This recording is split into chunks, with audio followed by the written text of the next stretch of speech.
Hello everyone, I hope you all are doing great. तो first of all I want to thank each and every one of you जिसने मेरे पिछले 2 videos में इतना प्यार बरसाया। मैंने फर्स्ट वीडियो में तो एक्सपेक्ट भी नहीं किया था कि इतने व्यूज़ आ जाएंगे। आई थिंक 25-26 हज़ार हैं शायद से। तो thank you so much for that.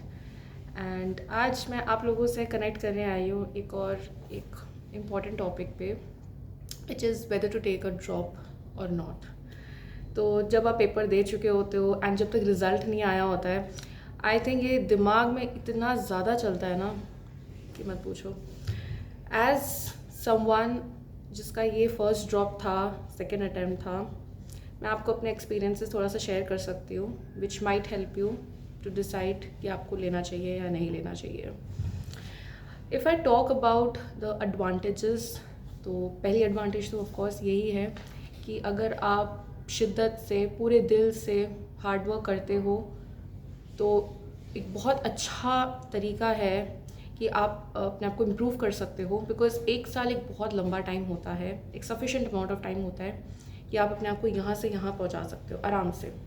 लेकिन मेन यही है कि आपको डिलीजेंटली करना है, रोज़ करना है। ऐसा नहीं कि आज फर्स्ट डे तो इतना मोटिवेटेड रहे और लास्ट डे तक आते आते बिल्कुल स्लो पेस में हो गए। नहीं, स्टार्टिंग से लेकर एंड तक बिल्कुल अच्छे स्पीड में करना है।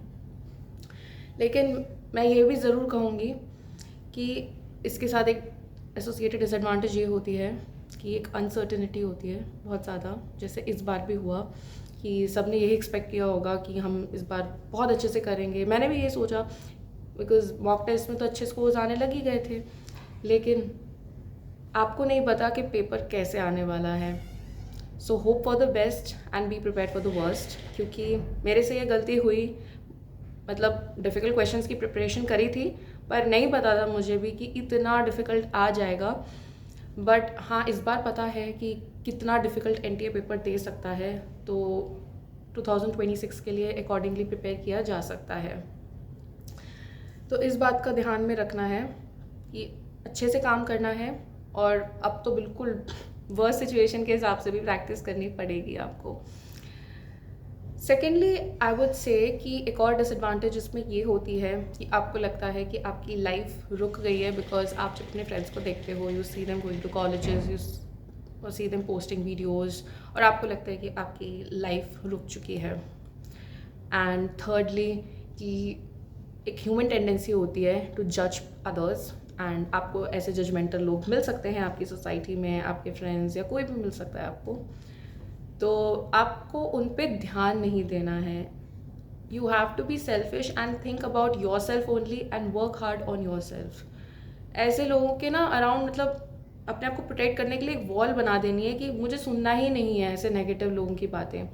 Because I wanted to address this issue on this thing, because ये एक बहुत कॉमन चीज़ है। बिकॉज मैंने जो अपना फर्स्ट वीडियो डाला है उस पर भी मुझे इतने अच्छे कमेंट्स आए हैं, इनफैक्ट मुझे पेरेंट्स के भी कमेंट्स आए हैं। लेकिन जब अच्छी चीज़ होती है तो उसके साथ नेगेटिव चीज़ें भी आ जाती हैं associated.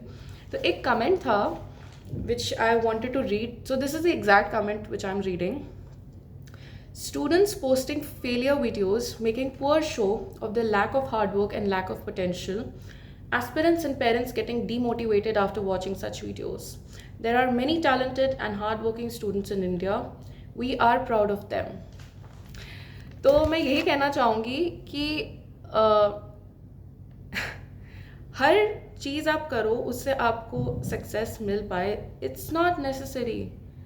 The thing that matters is कि यार आपने अपना 100% दिया था, राइट? मतलब इस कमेंट से तो यही शो हो रहा है कि आप सिर्फ उन्हीं को इज्जत दोगे जिन्होंने सक्सेस पा ली, जिन्होंने मेहनत करी और सक्सेस नहीं मिली वो तो ऐसे ही बैठे हैं। तो ऐसे टाइप के लोग आपको अपने अराउंड भी मिलेंगे अगर आप ड्रॉप लोगे।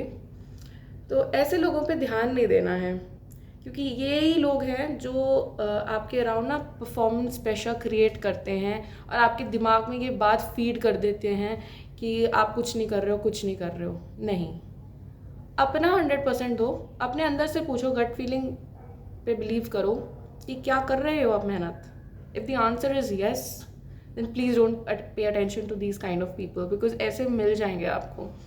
क्योंकि मैं तो बता रही हूँ ना यार, मुझे इतने अच्छे कमेंट्स आए हैं पेरेंट्स के भी, मतलब आई रियली फील प्राउड कि इतना रेजोनेट किया वो वीडियो इतने लोगों के साथ।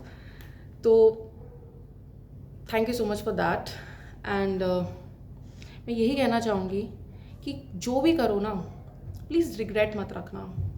इफ़ यू डिसाइड कि आपको ड्रॉप लेना है, stick to it, be proud of the decision, work hard on yourself and pass the next exam with flying colours.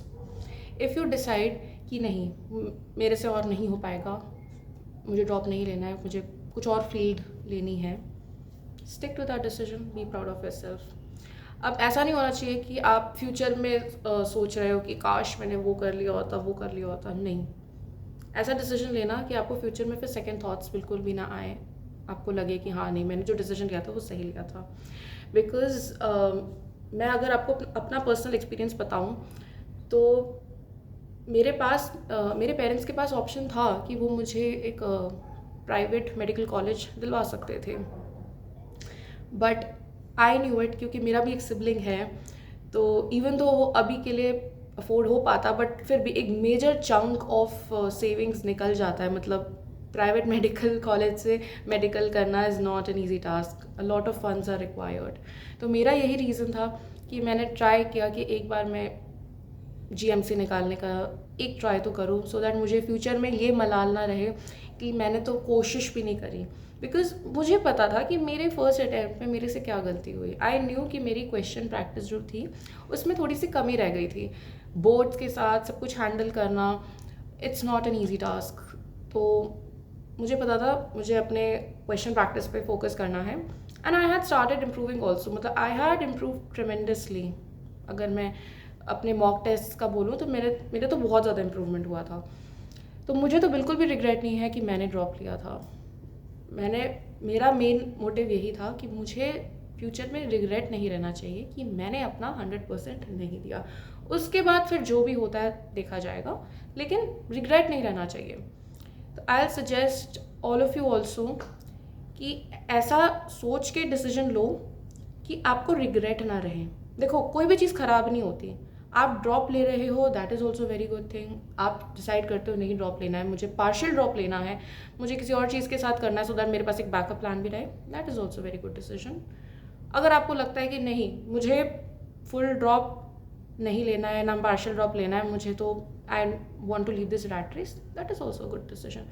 आपको अपनी कैपेबिलिटीज़ पता है, आपको अपनी सिचुएशंस पता हैं, आपको पता है कि आपकी कोई चीज़ कर सकते हो नहीं कर सकते हो। Nobody else can decide that for you, only you yourself can decide that. तो ऐसा डिसीजन लो, बिल्कुल रिग्रेट मत रखो। Have faith in yourself, B proud of what you have done, B proud of the hard work that you have put in, and with this I'm signing off. Thank you so much. Bye bye.